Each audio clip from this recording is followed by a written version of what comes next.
Caro estudante, eu sou o professor Leonardo, da disciplina de Filosofia do Instituto Federal do Maranhão, Campus São Raimundo das Mandabeiras. A minha videoaula ela vai tratar da relevância da construção de uma consciência filosófica em tempos de pandemia. Infelizmente, fomos acometidos por uma pandemia ocasionada por um vírus chamado Covid-19, que além de infelizmente devastar milhares de vidas ao redor do mundo, está trazendo outras consequências secundárias, tais como doenças psicológicas como ansiedade e depressão, diversas taxas de desemprego também, além de interferir na nossa rotina diária. Não estamos podendo ir ao trabalho, não estamos podendo ir à escola, devemos ter maiores cuidados higiênicos neste momento. Então, o objetivo da minha fala é acentuar a importância de uma consciência filosófica em tempos de pandemia. Como a filosofia, como a atitude filosófica pode contribuir para este momento que todos nós brasileiros estamos vivenciando. Então, a minha fala ela vai se dividir em dois momentos. Inicialmente, eu especificarei o que caracteriza o conhecimento popular, também conceituado como senso comum, buscando diferenciá-lo da atitude crítica relacionada à consciência filosófica. Já posteriormente, na segunda parte da minha fala, buscarei exercitar as características da atitude filosófica em um assunto relacionado ao Covid-19. Bom, quando falamos de crenças, opiniões ou ideias que por consenso são universalizadas, estamos falando de senso comum. O senso comum é o conjunto das ideias, das verdades e crenças que são repassadas de tradição a tradição. O senso comum ele possui 4 características específicas. Ele é acrítico, ou seja, ele não exerce uma crítica sobre os fenômenos observados. Ele também é empírico. Muitas das nossas ideias, crenças e verdades surgem de experiências particulares. Ele também é universalizante, pois, sendo passado de tradição a tradição, ele se universaliza. Uma ideia se universaliza. Ele também é ametódico, ou seja, eu não vou me valer de uma metodologia para analisar determinado objeto, determinado fenômeno. Então, o senso comum, ou conhecimento popular, é acrítico, ametódico, empírico e universalizante. Essas seriam as 4 características deste tipo, desta forma de conhecimento. Bom, eu posso pontuar o aspecto positivo do senso comum e o aspecto negativo. Quando o senso comum pode ser considerado um conhecimento que posso interpretá-lo como positivo? A partir do momento em que ele me auxilia a resolver questões ou problemas do cotidiano. Por exemplo, o famoso chá de boldo, o famoso chá de cascas de laranja. A ideia que é repassada de que vitamina C é bom para um resfriado. Ora, eu não sou especialista na área. Eu não sei explicar para você, estudante, a consistência, como é que se dá esse processo químico, esse fenômeno que leva as folhas de boldo ou as cascas de laranja a desencadearem um chá que pode me auxiliar no tratamento de um mal-estar na barriga. Da mesma forma, eu também não saberei explicar a consistência da vitamina C e como ela pode auxiliar no resfriado. Eu terei que me submeter a um tipo de pesquisa para explicar tais fenômenos. Ou seja, eu não me importo com um olhar crítico, com um olhar metódico a respeito de tais fenômenos, de como se processa, os exemplos que citei, mas eu busco solucionar um problema, que é o mal-estar que eu estou sentindo. Por outro lado, ele pode, o senso comum, reproduzir certos estereótipos. Argumentei que ele é o conjunto de ideias, de crenças e verdades que são universalizadas. E nesse sentido, estereótipos extremamente negativos podem ser endossados. Quem é que nunca ouviu aquela famosa frase? Mulher no volante, perigo constante. Olha, vamos analisar essa frase. Essa frase ela reproduz um estereótipo muito negativo em relação à condição feminina, acentuando a sua incapacidade, a sua falta de habilidade em conduzir um carro. Mas, se formos analisar criticamente, vamos identificar que as pesquisas indicam que muitos dos acidentes com carros, com automóveis, são ocasionados por homens. É o público masculino, o público que mais se envolve em acidentes. Então, uma consciência crítica me leva a tentar questionar certos estereótipos que endossam violência. Há uma violência extremamente simbólica em relação à incapacidade acentuada por essa frase das mulheres não dirigirem bem o carro. Isso, de certo modo, representa como a nossa sociedade pode reproduzir frases machistas. Então, mulher no volante, perigo constante, seria mais um exemplo. Bom, apresentando as características do senso comum, como eu posso apresentar, como eu posso definir o que caracterizaria uma consciência filosófica? Há um autor chamado Gerd Boheim. Gerd Boheim, em uma obra, As Atitudes Originantes do Filosofar, este é o título do livro, O Pensamento em Bases Existenciais, argumenta que existe pelo menos 3 experiências que podemos indicar como pressupostos para se atingir uma consciência a nível filosófico. A primeira delas seria o espanto, que tem como representantes Platão e Aristóteles.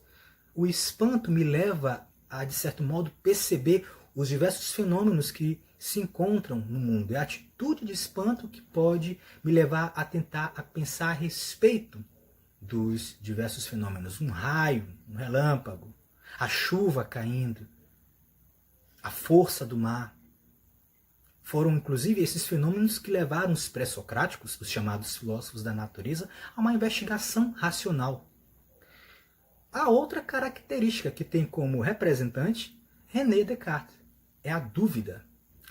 A dúvida me leva a questionar certas frases, certas verdades, certos dizeres que são repassados pela tradição. É um posicionamento cético, inicialmente, de dúvida, questionador, que me leva a tentar alcançar ideias verdadeiras. Foi, inclusive, esse tipo de procedimento que caracterizou o método do filósofo francês René Descartes. Há uma terceira experiência, que é a experiência da insatisfação moral. É quando, de certo modo, a pobreza, a violência contra a mulher, a violência contra as comunidades indígenas, quilombolas, a corrupção que envolve nosso país me leva a um estado de insatisfação moral. E eu começo a questionar por quê? Por que há tanta desigualdade? Por que há tanta violência? Por que uns têm mais posses do que outros? Essa insatisfação moral pode me proporcionar uma experiência que me guiará a uma consciência filosófica. Então percebemos aqui 3 experiências: o espanto, a dúvida e a insatisfação moral. Elas podem contribuir para que eu possa alcançar uma consciência filosófica. Bom, outro autor, chamado Demerval Saviani, busca colaborar com o que eu acabei de dizer, argumentando que a atitude filosófica é, acima de tudo, uma reflexão. Mas como assim, professor Leonardo, uma reflexão? É uma reflexão de caráter radical, rigoroso e de conjunto sobre os problemas que envolvem a existência. Inicialmente ela é radical porque ela busca ir até a raiz do problema. Rigoroso porque o procedimento desse tipo de reflexão deve ser um procedimento de rigor, deve se valer de métodos, da criticidade. E também eu não posso nunca analisar um problema, uma questão, de maneira parcial, apenas por um olhar, uma narrativa. Eu tenho que estabelecer um diálogo, seja interdisciplinar, seja com outros assuntos ou temáticas. Então, o Deneval Saviani está nos apresentando aqui a atitude filosófica como uma atitude radical, rigorosa e de conjunto sobre os problemas que envolvem a existência. Bom, tendo apresentado as características da atitude filosófica como uma atitude radical, rigorosa e de conjunto sobre os problemas que envolvem nossa condição humana, vamos tentar exercitar essas três atitudes a partir de um assunto que envolve o Covid-19.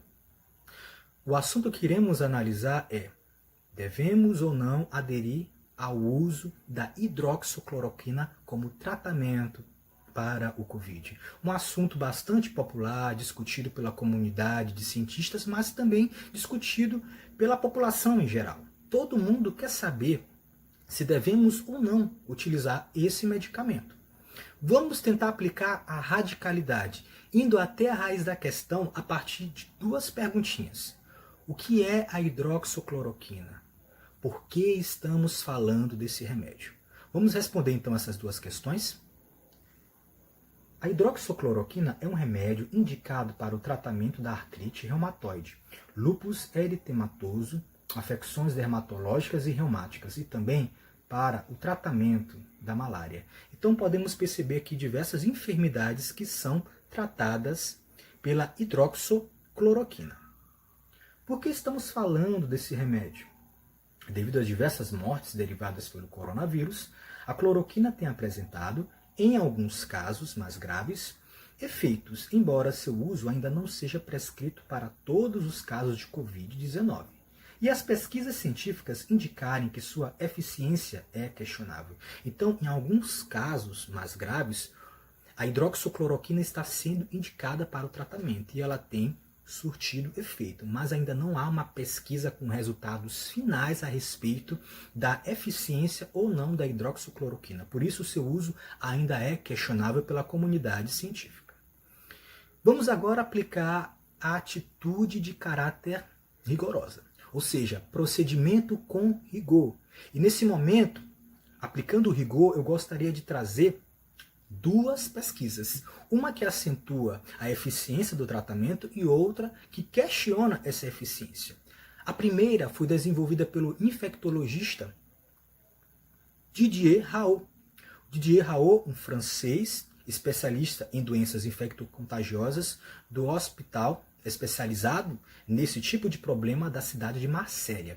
Ele fez um estudo, na verdade esse estudo que eu vou apresentar aqui para vocês é o terceiro, uma vez que os dois primeiros foram questionados pela comunidade de cientistas porque teriam um número muito pequeno. O primeiro tinha cerca de 30 pacientes que se submeteram ao uso da hidroxicloroquina, já o segundo grupo tinha apenas 80 pacientes. Este grupo aqui, vejamos, tem cerca de 1.061 pacientes. Esse tipo de pesquisa que ele desenvolveu tem então um número maior. Então vamos tentar aqui analisar a partir da leitura quais foram os resultados obtidos pelo infectologista francês. 1.061 pacientes que apresentaram resultado positivo para o vírus em questão receberam o tratamento por pelo menos 3 dias. 10 dias depois, 9 em cada 10 apresentaram carga viral zero, ou seja, não apresentaram sinal da infecção. 5 pacientes, cerca de 0,5%, com idade entre 74 e 95 anos, morreram.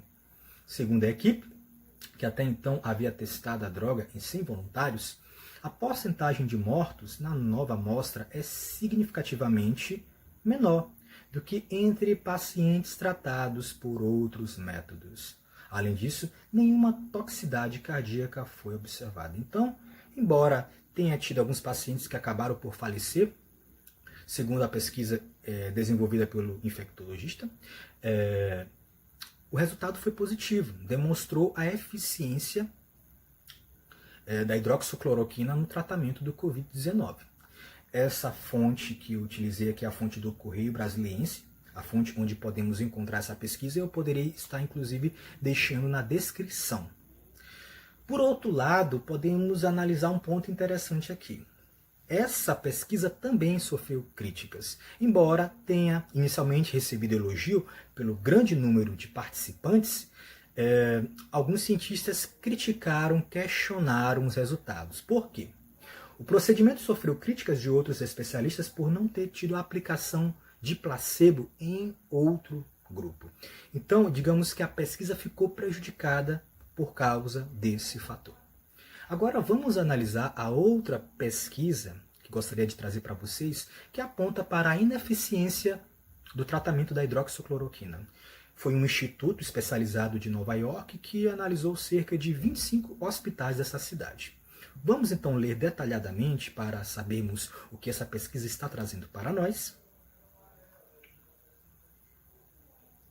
Ao todo, 1.438 pacientes de 25 hospitais nova-iorquinos foram avaliados pelos pesquisadores. A maior parte, cerca de 59,7%, era formada por homens com 63 anos, em média. Apenas pessoas que estavam internadas há pelo menos 24 horas, entre 15 e 28 de março, foram consideradas elegíveis para o estudo. O último acompanhamento foi feito em 24 de abril. Os pacientes foram divididos em 4 grupos. O primeiro foi tratado apenas com hidroxicloroquina, o segundo com azitromicina, o terceiro com ambos os medicamentos, o último com nenhum dos dois.